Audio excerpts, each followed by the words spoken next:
السلام علیکم دوستو، آج ہم ایک ایسی خوبصورت ملک کی سیر کرنے جا رہے ہیں جہاں پر سب سے زیادہ پیسے کسان لوگ کماتے ہیں اور اس ملک کے کسان سب سے زیادہ امیر ہیں، جو کہ سال میں تقریباً 80 سے 85 ہزار ڈالر سالانہ کماتے ہیں۔ آج ہم کرتے ہیں دوستو، نیوزی لینڈ کے شمار دنیا کے خوبصورت ترین اور حسین ترین ممالک میں ہوتا ہے۔ تو چلو نکلتے ہیں اب نیوزی لینڈ کے ایک شاندار سفر پر۔ آپ دوست چینل کو سبسکرائب کر لیں، ویڈیو کو لائک کر دیں اور ویڈیو کو مکمل دیکھیے گا کیونکہ ویڈیو بہت ہی انٹرسٹنگ ہے۔ نیوزی لینڈ کے دیہاتوں اور گاؤں کی خوبصورتی لاجواب ہے۔ دوستو، نیوزی لینڈ میں تقریباً ایک رپورٹ کے مطابق 2300 کے قریب گاؤں موجود ہیں۔ دوستو، کہا جاتا ہے کہ نیوزی لینڈ کے کسان جہاں پر بہت زیادہ امیر ہیں، اور دوستو یہاں پر چھوٹے سے چھوٹا کسان تقریباً سالانہ 75,000 سے لے کر 80-85 ہزار ڈالر سالانہ کما لیتا ہے۔ دوستو، نیوزی لینڈ کے دیہاتوں اور گاؤں میں زیادہ تر لوگوں کا جو پیشہ ہے وہ مال مویشی پالنا، کھیتی باڑی کرنا ہے۔ دوستو، یہ بھی کہا جاتا ہے کہ نیوزی لینڈ دنیا کا ایک ایسا ملک ہے جو دنیا کے آخری کونے پر آباد ہے، جس کے آگے دنیا ختم ہو جاتی ہے۔ نیوزی لینڈ کی بڑی آبادی پہاڑوں کے دامن میں، خوبصورت وادیوں میں، خوبصورت گاؤں میں اپنی زندگی بسر کرتے ہیں۔ یہ لوگ پرانے روایتی طریقوں کے مطابق اپنی زندگی کے گزر بسر کرتے ہیں۔ دوستو، نیوزی لینڈ کی امیری کے پیچھے یہ بھی کہا جاتا ہے کہ ان کے پیچھے ڈیری فارم کی وجہ ہے، جن سے حاصل ہونے والا دودھ، مکھن، گوشت، پنیر، ان تمام اشیاء کو نیوزی لینڈ اپنے قریبی یورپی ممالک میں فروخت کر کے اچھا خاصا زرعی مبادلہ کماتا ہے۔ دوستو، 2023 کی ایک رپورٹ کے مطابق نیوزی لینڈ میں تقریباً 2.8 کروڑ بھیڑ بکریاں جبکہ 4.7 کروڑ کے قریب گائے وغیرہ موجود ہیں۔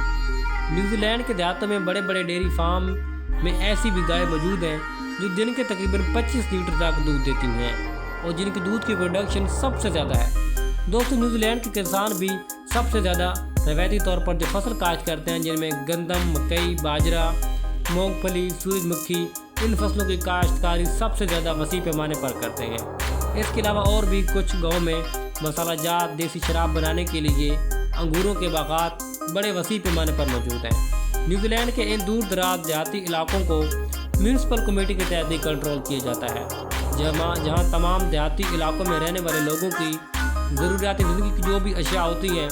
وہ میونسپل کمیٹی کے تحت ہی وہاں پر مہیا ملک ہے۔ دوستو، دنیا میں 95% ڈیری پروڈکٹس دودھ فروخت کرنے والا ملک بھی نیوزی لینڈ پہلے نمبر پر آتا ہے۔ دوستو، نیوزی لینڈ کا ایک اور خوبصورت گاؤں برف پوش پہاڑوں کے درمیان واقع ہے۔ دوستو، اس گاؤں میں آپ کو تمام گھر لکڑی کی بنی ہوئی نظر آئیں گے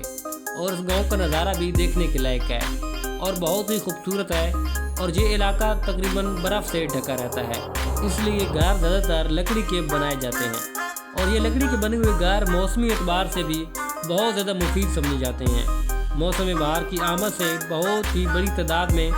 غیر ملکی ٹورسٹ اس ملک کا اور اس گاؤں کا رخ کرتے ہیں، اور یہاں کے خوبصورت نظارے سرسبز علاقوں کا لطف اندوز ہوتے ہیں۔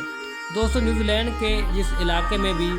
گاؤں اور دیہات آباد ہیں، آپ کو صفائی کا ایک کھلا وسیع سسٹم، کھلی سڑکیں، اچھا ٹرانسپورٹ کا نظام اور جہاں پر رہنے والے لوگوں کے لیے تمام سہولیات جو ہیں وہ دیکھنے کو ملتی ہیں، اور یہ تمام سہولیات لوگوں کو دی جاتی ہیں۔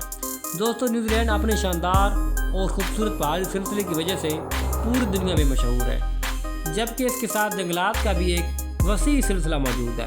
جہاں یہ لوگ صدیوں سے ہی آباد ہیں۔ دوستو، نیوزی لینڈ کے دیہات اور گاؤں پوری دنیا میں اپنی خوبصورتی اور دلکش مناظر کی وجہ سے بہت زیادہ مشہور ہے، جس کے چلتے تقریباً 6,80,000 کے قریب لوگ نیوزی لینڈ کے ان دور دراز دیہاتی علاقوں میں آباد ہیں، جبکہ دیہاتی آبادی میں بھی مسلسل اضافہ دیکھنے کو مل رہا ہے، جہاں پر لوگ شہروں کے ہجوم سے نکل کر ان دیہاتی علاقوں میں آ کر رہنا پسند کرتے ہیں۔ دوستو، یہاں کے ملک کی آبادی تقریباً کسی بھی مذہب پر یقین نہیں رکھتی، البتہ ان دیہاتی علاقوں میں جو لوگ مذہب کے پیروکار ہیں وہ زیادہ تر لوگ